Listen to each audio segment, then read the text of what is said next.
Hassett says Trump has multifaceted plan to end inflation. Of course, Trump has a plan. Trump has been working on this since before he was even running for president for the 2024 election. He's been ready for this. So of course he has a plan together.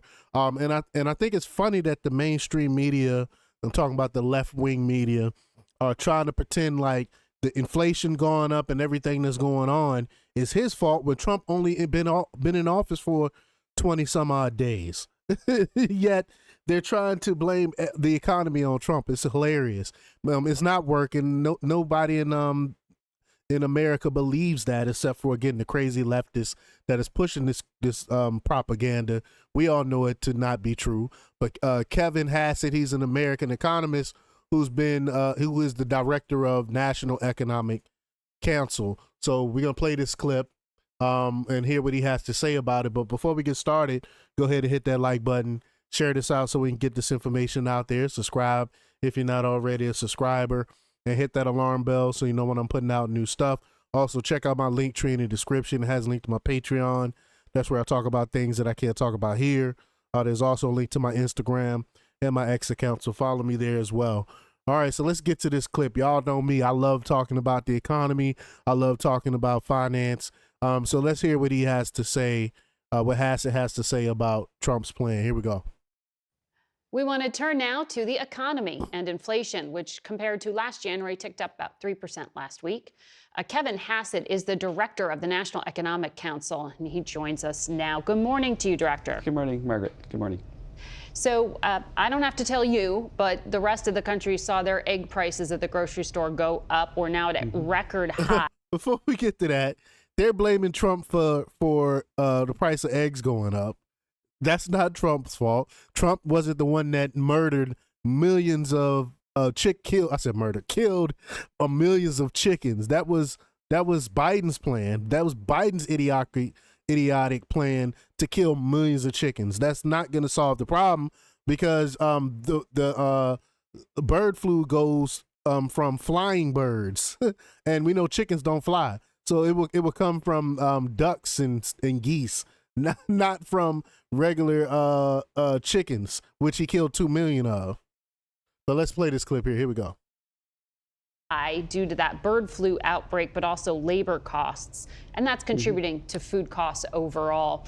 When will the administration get that outbreak under control? Right. Well, what's going on, right, as you know, is that there is an inflation problem that's very large. We saw the consumer price index come out, and we found out that the stagflation that was created by the policies of President Biden was way worse than we thought over the last 3 months across all goods, including eggs. What have I been saying about that? What I've been saying about inflation, stagflation, whatever you want to call it, the recession, whatever you want to call the economy. I've been saying that the government under Biden has been propping it up, been telling people lies. Don't believe your own pocketbooks. Don't believe your own wallets. The economy is doing great. It's all transitory. All these other things they've been telling us over the years. And now that Trump's in office, the media is now acknowledging that there's a problem with inflation in the economy. I think that's hilarious. The average inflation rate was 4.6%, way above target, and an acceleration at the end of the Biden term.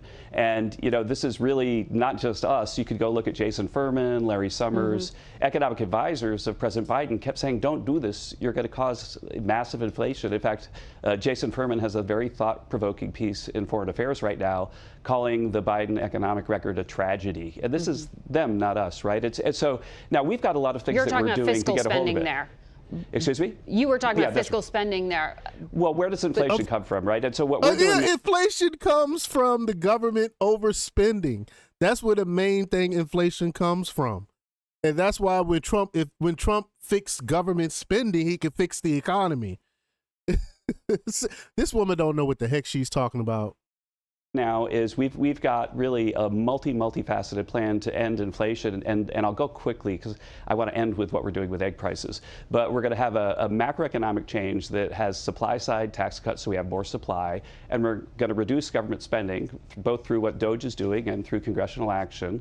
And so therefore the macroeconomic forces that Jason Furman said were a tragedy are going to be reversed. That's a good thing. Then we're also going to have a lot of energy production, a lot of deregulation, and then finally, when needed, we're going to focus on the individual thing-by-thing pieces. And so, for example, you mentioned avian flu. President Biden didn't really have a plan for avian flu. Well, Brooke Rollins and I have been working with all the best people in government, including academics around the country and around the world, to have a plan ready for the president next week on what we're going to do with avian flu. In fact, I was editing the thing with them tomorrow. But the final thing, and then I'll give it back to you, I promise not to filibuster.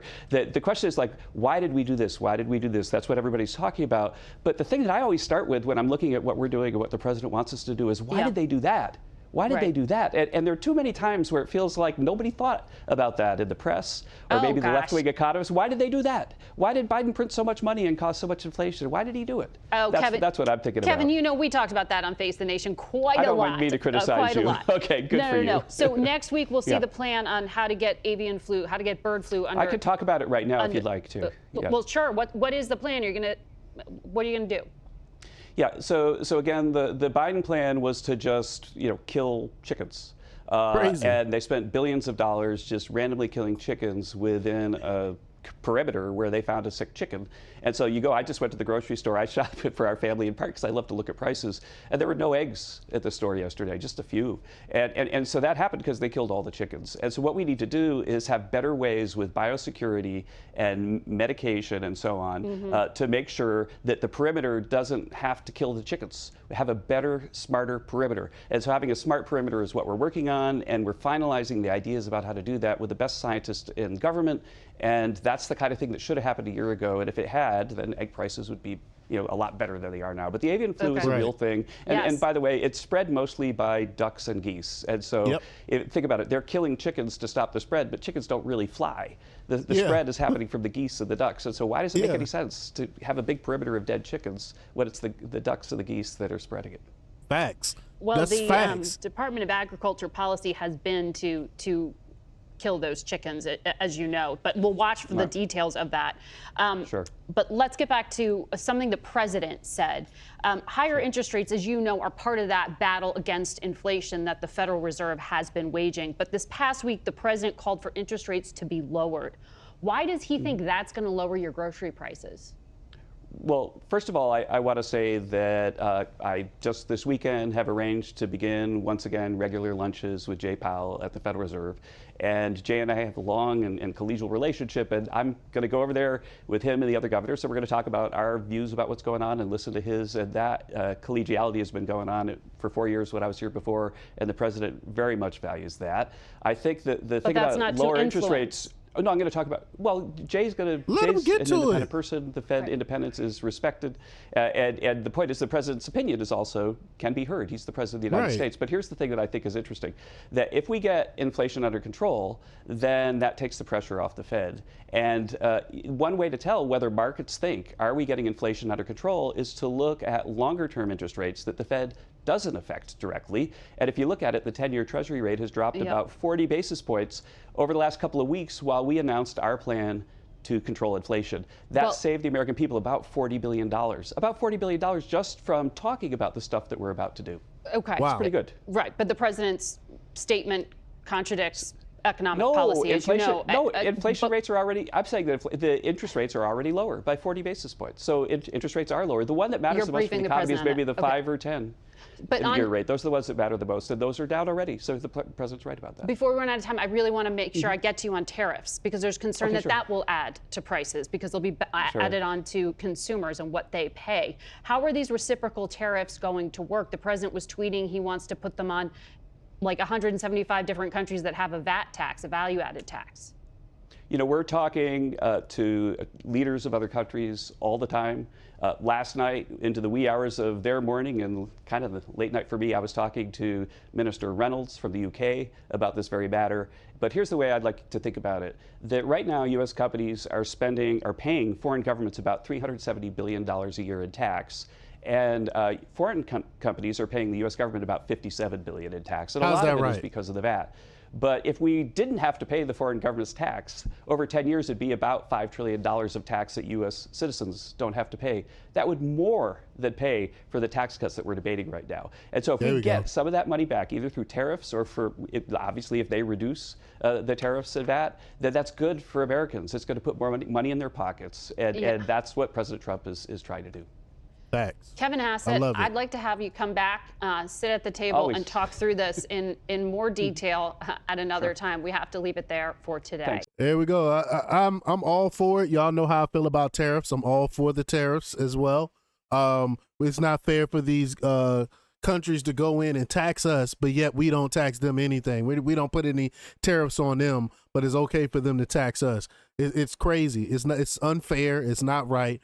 So I'm all for it. I'm all for using tariffs as a bargaining tool as well.